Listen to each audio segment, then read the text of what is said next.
আজ আপনাদের একটা কৃষকের সাথে পরিচিত করে দেবো। জাদুকার খেত কৃষক আমাদের দিকে। আসলে জাদুকার না বলে কি করবো, দেখেন লতির অবস্থা দেখেন, এত সুন্দর ভাবে হয়েছে।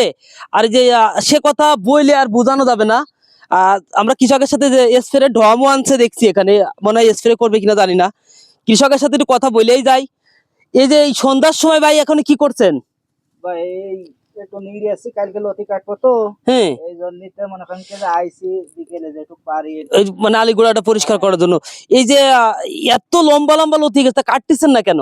ভাই আসলে জোন পাওয়া যাচ্ছে না, জোন খেতে চাইছে, কালকেও ফিরে গেছে, আজকেও ফিরে গেছে, মানে কালকে লোকজন মানে আসলে এই বিষয়টা এরকমই। বাবুল সামনে একটু আগে নিয়ে আসি।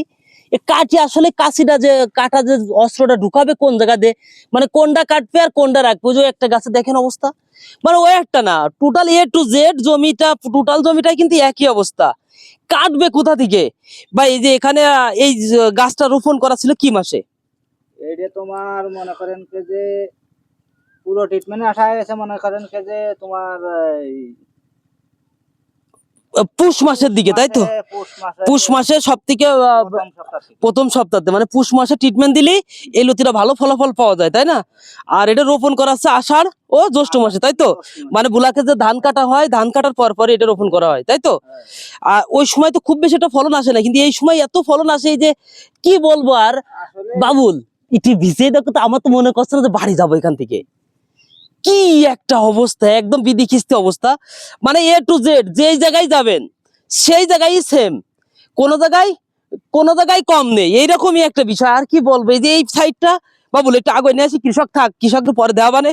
আর এই যে চাষের যে সলিউশন আছে আমরা কৃষকের কাছ থেকে কিন্তু নেওয়ার চেষ্টা করবো পরে, যে কি কি দিয়ে আসলে এই জাদুকারের মতো লতি বানাইছে। মানে এক কথায় কোনো একটা জায়গা আমার মনে হয় না যে সুই ঢুকানোর মতো জায়গা আছে, এরকম একটা বিষয় হয়ে গেছে জমিটাই। যেহেতু লতি যারা নতুন করতে চাচ্ছেন সবাই মাথায় রাখবেন, লতি কচুর কাজ আছে ধৈর্য আর কিছু ক্যাশ ক্যাপিটাল লাগবে। আর লতি কচুর চাষ করার সময় সবাই চিন্তা করবেন কিছু ক্যাশ রাখার জন্য, বাকি কিনার ধান্দায় থাকবেন না। বাকি কিনার ধান্দায় থাকলে কিন্তু কৃষক শেষ হয়ে যাবে, লাভের টাকাটা দোকানদার নিয়ে চলে যাবে। আপনার প্রত্যেকটা মাল একটু চেষ্টা করবেন 2-4 দোকান যাচাই করে এক দোকান থেকে এক একটা মাল কিনে যেতে টিকে থাকা যায়। আর লতি কচুর যে মেডিসিন গুলো আছে, আসলে আমরা মেডিসিন গুলো বলি না, বিভিন্ন কারণ আছে। তার ভিতরে বড় একটা অন্যতম কারণ হচ্ছে কি, আমরা যে মেডিসিন গুলো যদি বলি, সাজেস্ট করি, যদি লতি কচুর কোনো ক্ষতি হয়ে যায় তাহলে এই সমস্ত দায়ভার কিন্তু আমাদের থাকবে, যার জন্য আমরা এই সাজেস্টটা করি না। লতিরাজ কচুর যদি টোটাল মেডিসিন আমরা বলেও দিই, যদি বলার প্রয়োজন হয় বা কারণ লাগে আমাদের বলবেন, যে কোনো একটা ভিডিও করে দিব সুন্দরভাবে, যাতে ওই টোটাল মেডিসিন গুলোই সুন্দরভাবে কাজ করে বা সহযোগিতা আমরা যতটুকু পারি করে দিব। আমাদের ভিডিওটি যদি ভালো লাগে আমাদের সাবস্ক্রাইবার করে আমাদের পাশে থাকবেন ইনশাল্লাহ।